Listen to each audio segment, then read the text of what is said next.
An explicit viral video showing a prison officer allegedly having sex with an inmate in a cell is the latest example in the rise of behind-bars relationships. Now, according to Ministry of Justice figures, more than 30 female prison staff have been dismissed over inappropriate relationships with male prisoners in the past 3 years. So is it time male prisons only employ male guards?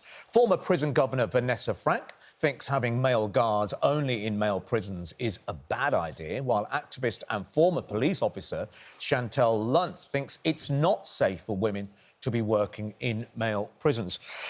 Let's come to you first. Just your experience being a former prison governor. This stat of 30 women being dismissed in the last 3 years, does that surprise you? Does that reflect what your experience has been?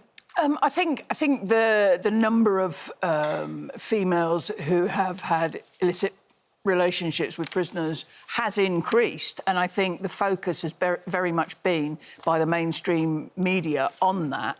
I haven't seen very few male prison officers having relationships with female prisoners because I think we're focusing on women, and I find that not only derogatory as a woman myself, but derogatory to the many thousands of women who work in the prison service who do an amazing job on a daily basis.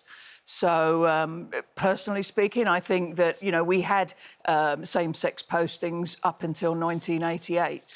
And then they brought in cross-sex postings to come in line with the Equalities Act. And I think, you know, women have fought for equalities on year for centuries, and I think that is a step backwards. OK.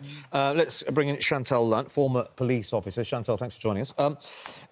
Do you think this is a bad idea to make it all same-sex guards in a male prison wing? So what I think is interesting is how the debate about women working in male prisons is centred around this perception of women being the risk, women officers being the risk. What it's not centred around is the risk to women officers' safety. The many cases where women officers have been assaulted, barricaded in cells, threatened with sexual assault, you know, harassment, bullying, on both sides, from the colleagues and from inmates. And it's interesting that we don't talk about instances where male officers have had relationships with female inmates. It's around 14 in that 3-year period. It is lower in terms of how it's reported and disciplined, but the dynamics between relationships will be different. So I think the question isn't about are women suitable to work in the prison service? Absolutely, we can work in the prison service and we should be there. But it's about, are women safe to work in the prison service, and are women safe in male prisons? Also happen on male prison officers, though. So male prison officers are attacked, but it's more likely in prisons where male inmates are that serious violence is likely to occur. I couldn't find a single instance of male officers being sexually assaulted. Women officers are sexually assaulted by men in prisons. And there's instances of men who have previously raped women in emergency services, managing to barricade female officers in their cells, and serious incidents where women's safety, psychological and physical safety, are at risk within male prisons. And until male prisons are a place where women can be, you know, safe or equally as safe as men, then we can't say Chantelle, that there'll be people at home who've, in their place of work, you know, and whether they've got a public interface with clients or other colleagues, that people have ended up in relationships. Some people have found their partners in that work circumstance. If we're trying to create prisons to prepare people for the real world and, behaviour that are acceptable in the real world, you know, are we not discouraging some of that sort of some of those natural relationships that might well happen? And isn't that just a fact of life? I think if you're looking at relationships between prison officers, then that's a relationship based on parity and, people are equals, but not relationships between inmates and prison officers. Prisons aren't settings that reflect the outside world. The settings, unlike any other, they're not... The way our current UK prison system is, they're not therapeutic settings either. And a lot of the amazing work that women can do in prison settings is in therapeutic prisons. Sorry to interrupt, but if you're a male prisoner, what we're saying is effectively, that we're going to keep women away from you for the 10-year stretch in prison.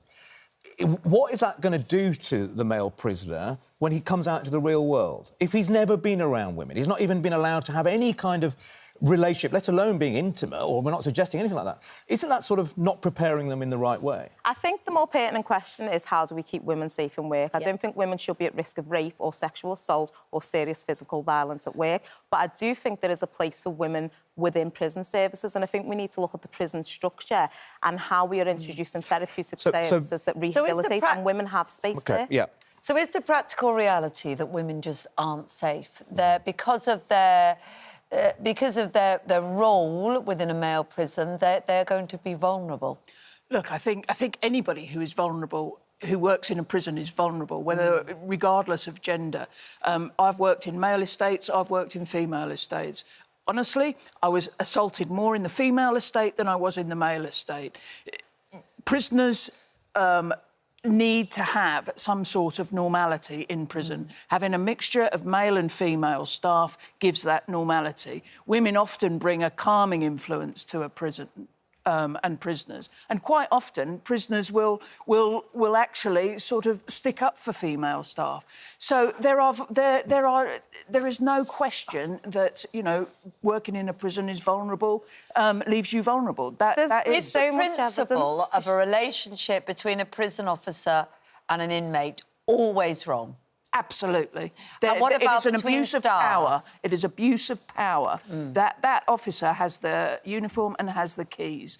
They are abusing their power with that prisoner, without a doubt. All right. I just wanted to come back to that point just very quickly, we're running out of time. Violence against women in uniform. I've worn a uniform, and absolutely I would be a lot safer interacting with a woman who was violent against me than a man who was violent against me. We'll have aren't safe for men, so absolutely they're not safe. We really are running out of time, I'm afraid. Chantelle Lunt, former police officer and activist, thanks for joining us, and Vanessa Frake, former prison governor, thanks for joining us this morning.